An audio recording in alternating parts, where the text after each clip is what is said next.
तो 6 जगह ऐसी हैं जहां पे अल्लाह रब्बुल इज्जत ने दुनिया की जायज बात करना भी हराम कर दिया। 6 जगह ऐसी हैं, उनमें 5 जगह कभी हम आपको बताएंगे, लेकिन 6ठी जगह ये है जहां आप बैठे हैं। यहाँ पे दुनिया की जायज बात करना भी हराम है और आप इतना अफरा तफरी कर रहे हैं। वो जलसे इतने सुने लेकिन जलसों का आदाब आपको नहीं मालूम है। एक शायर नात मुस्तफा पढ़ने वाला, जिसकी कीमत आपको मालूम है क्या है? जिसकी कीमत आपको मालूम है कि नात पढ़ने वाले की कीमत क्या है? वैसे तो नात खां बिक बिक करके अपनी कीमत खत्म कर दिए, वरना एक नात खां की कीमत रसूलुल्लाह की बारगाह में हाजिर होकर हजरत हस्सान की कीमत देख ले। हजरत हस्सान जब बुलावा होता, आका करीम फरमाते, हस्सान कुछ अगर तुमने मेरी शान में कहे हैं तो सुनाओ। जब आप खड़े होते तो मेरे आका अपनी चादरें पाक उठाते और बिछाते, हस्सान इस पे खड़े हो जाओ, इस पे खड़े होके सुनाओ। वो है साहब हैसियत। लेकिन हमें तो अदब नहीं मालूम ना। हम सब कुछ सीख लिए लेकिन जिंदगी में अभी हमने अदब नहीं सीखा कि महफिल का अदब क्या है, मस्जिद का अदब क्या है। इन बच्चों को जो दस्तार आप देख रहे हैं ना, इनको जो माला पहना रहे थे, मान नहीं रहे थे, तो साहब ये इससे कोई फायदा नहीं। हो सकता फरिश्ते तुम्हें खुराफाती मस्जिद में, इस जलसे में खुराफाती घुसाइए लिख रहे हो तुम्हारे नाम ये लिख रहे होंगे। इनका अदब सीखना चाहे तो ना, तो बुजुर्गों के तज़किरे सुना करो। जामे हबीबिया, हमारे एक अहबाब, एक दोस्त ने बताया, खुद अपनी आंखों से देखी बात, कि जामे हबीबिया में यही तलबा पढ़ा करते थे, तालिब इल्म पढ़ा करते थे। और रात में जब अपने कमरे में वो सोते थे तो सुबह को जब उठते थे, तो क्योंकि बच्चे हैं, बच्चों की आदत तो आप जानते हैं, जूता यहाँ, चप्पल यहाँ, एक वहां फेंक करके सो गए अपना। और जब ये सुबह उठते तो वो फरमाते, बताते, हमारे जो दोस्त थे वो भी उस वक्त ज़ेर तालीम से बताते कि जब हम लोग सुबह उठते तो देखते हमारे जोड़ी के साथ हमारे चप्पल जूते सीधे रखे हुए रखे रहते, दरवाजे के सामने बिल्कुल सीधे, जैसे सलीके से किसी ने सजा दिया। तो हम लोग हैरत में होते, कौन सजा गया, कौन इस तरह बिन बिन करके रात भर सारे कमरों के बच्चों के जूते चप्पल इस तरह से सलीके से लगाता है। का एक दिन हम लोगों ने मशवरा किया कि देखे कौन सजाता है। तो अब लोग जगने लगे, 12-1 बजे तक जगे, समझ में ना आया। फिर दूसरे दिन सलीके से सजे, फिर करते करते एक दिन 2:30-3 बजे हम लोग जगते रहे और देखा कि एक बूढ़ी शख्सियत आई और वो जूतों को संवारने लगी, सीधा करने, बिन बिन करके इधर उधर से सबकी जोड़ी मिला के और उनको साफ करके अपने रुमाल से साफ करके लगाने लगी। और जब लग गए तो दुआ करने लगे, परवरदिगार आलम, तेरे इस बंदे का अगर कोई अमल तेरी बारगाह में मकबूल ना हो तो ये देख, तेरे रसूल के मेहमानों की मैं खिदमत कर रहा हूँ, बस इसे कबूल कर लेना। वाह वाह वाह, बेशक। तेरे रसूल के मेहमानों की मैं खिदमत कर रहा हूँ, मेरा ये अमल को कबूल करके इस बूढ़े को माफ कर देना। वो साहब बताते कि जब हम दौड़ के गए कि देखे हैं कौन, तो कोई और नहीं, मौलाना हबीब रहमान। नारे तकबीर, नारे रिसालत, सैयद गुलाम गौस मियां साहब किबला। बुजुर्गों के अदब अगर आपके अंदर आ जाएं तो कसम मेरे रब की, जमाने में आपकी नामोरी होगी। कोई आपकी तरफ उंगली तो नहीं उठाएगा, कोई आपको नीचा दिखाने की कोशिश नहीं करेगा। लेकिन हम तो ये है कि इतने जलसे सुन डाले, इतने जलसे में पहुंच गए, लेकिन साहब अदब ही हमें नहीं आ रहा, कहाँ किस तरीके से बैठे, कहाँ किस अदब से सुने। इसलिए मेरे अजीज, बड़ी मोहब्बत के जब तक बैठे, अगर ना बैठ सके तो आप चले जाया, बिल्कुल उठे अपने घर चले जाएं, कम से कम जाके आराम से सो जाएंगे। यहाँ रह करके तो कोई गुनाह नहीं लिखा जाएगा ना। अगर यहाँ के आदाब ना बजा लाए, यहाँ के अंदाज ना आपको निराले लगे, तो फिर साहब आपके नाम अमल में कुछ नहीं होगा, खाली होगा। यही तो मुफस्सिरीन फरमाते हैं कि अल्लाह की बारगाह में कुछ लोग जमा होंगे मैदान महशर में और कहेंगे, परवरदिगार आलम, हम अल्लाह पर ईमान लाने वाले, हम क़यामत के दिन पर ईमान लाने वाले। अल्लाह फरमाएगा, वमा हुम बिमुमिनीन, निकल जाओ, तुम मोमिनीन की जमात में से नहीं हो। वो किसके लिए कहेगा? कोई और होगा क्या? वो कोई और होंगे जिन्हें कहा जाएगा, वो कोई और होंगे जिन्हें डांटा जाएगा। कभी हम कुरान को अगर हम पढ़े होते जब ना, ये कुरान को तो हमने रख दिया ऊंची ताक। जहेज में अगर मोटरसाइकिल मिली तो सब उसके लिए सब दौड़ के हमको चाबी दे तो हम ले चलेंगे। लेकिन अगर एक कुरान मौलाना साहब एक कुरान जहेज में मिलता है, ओ बाबू ले लो, नहीं हम थोड़ा सा नापाक है, उसको लेने के लिए कोई तैयार नहीं। और दुनिया जानती कि ये अजमत वाली किताब। अच्छा, ये किसके लिए आई है? यहूदियों को दे दिया जाए इसको किताब। तुम नहीं पढ़ते तो यहूदियों को दे दिया जाए, ईसाइयों के गिरजा घर में रख दिया जाए। कहाँ रख दिया जाए बताओ, फैसला करके बताओ कहाँ रख दिया जाए। ये तुम्हारे लिए है, तुम नहीं चाहते तो कहाँ रख दिया जाए? यही तो वजह है, यही वजह आज हमारी हालात में पस्ता हो रहे हैं। और हर एक इंसान खदशात में जी रहा है, हर इंसान डर के माहौल में जी रहा है, हर एक इंसान बिल्कुल अपने अफरा तफरी के माहौल में जी रहा है। उसकी वजह यह है कि तुमने अपने दीन के अदब को छोड़ दिया, दीन का एहतराम तुम्हारे दिलों से निकल गया, तो दूसरों में क्या रहेगा?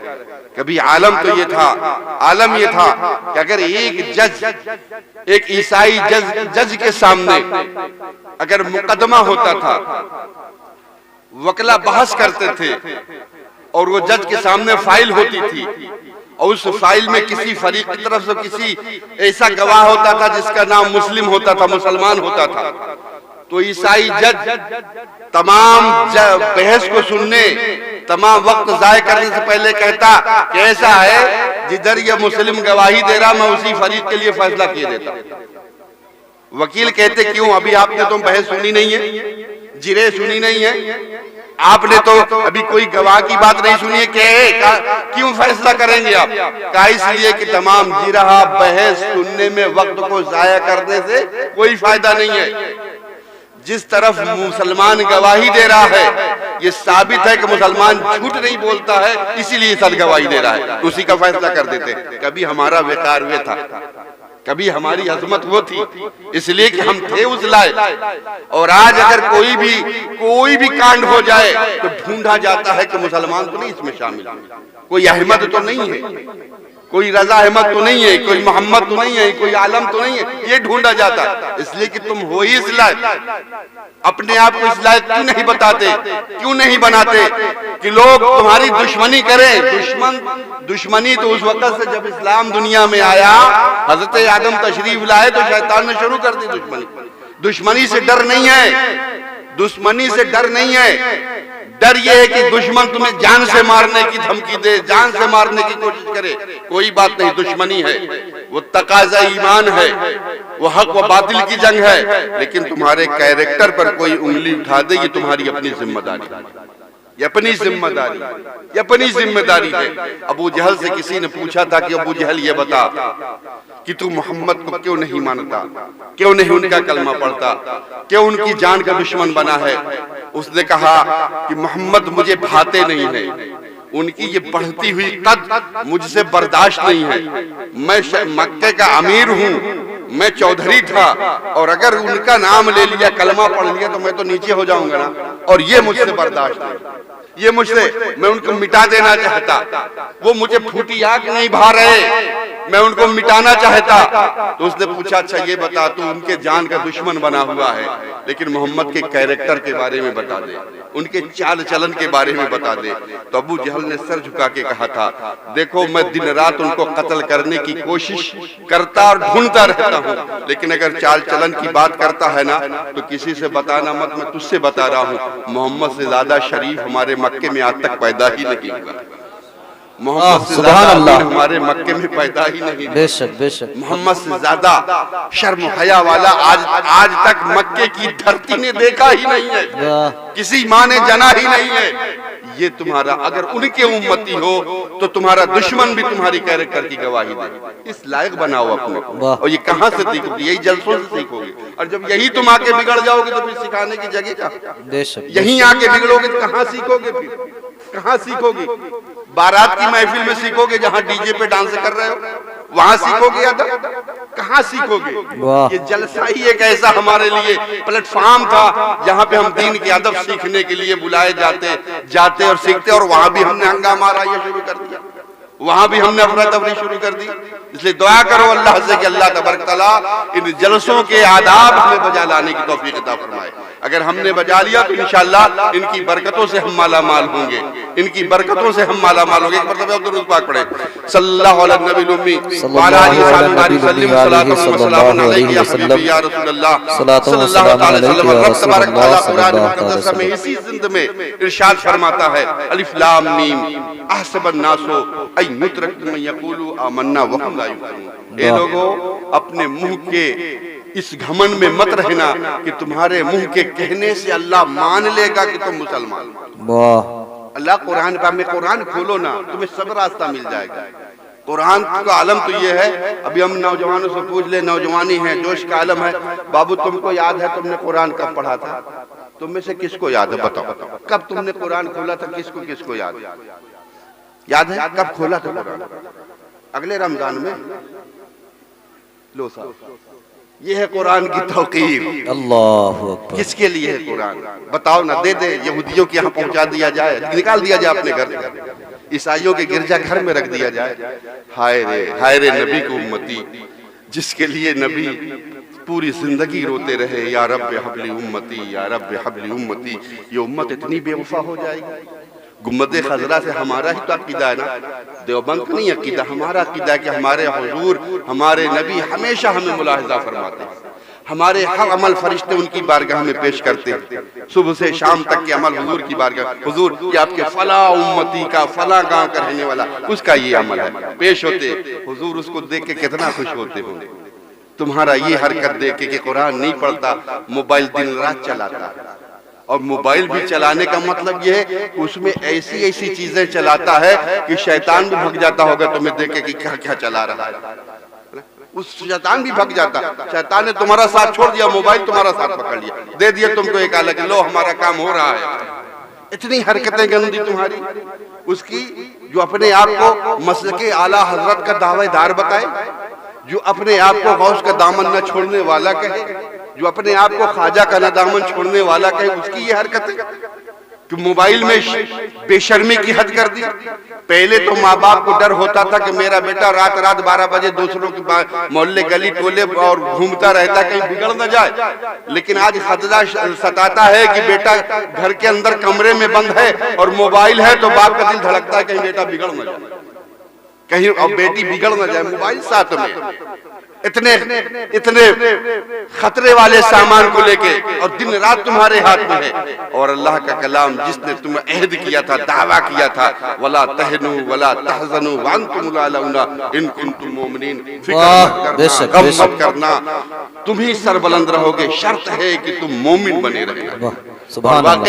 वाकई उन ऊंट चराने वालों को, बकरी चराने वालों को, पेवन लगा लिबास पहनने वालों को, फाकों से रहने वालों को, जिनकी कोई वकात नहीं थी, कोई हैसियत नहीं थी, जमाने में उनको चरवाहे कहा जाता था, जमाने में उनकी कोई वैल्यू नहीं थी। और जिस वक्त रसूलुल्लाह के दर की गुलामी हासिल कर ली और कुरान को सीने से बसा लिया, उन लोगों ने तिहाई दुनिया पर इस्लाम का झंडा लहरा दिया, तिहाई दुनिया पर इस्लाम का झंडा लहरा दिया।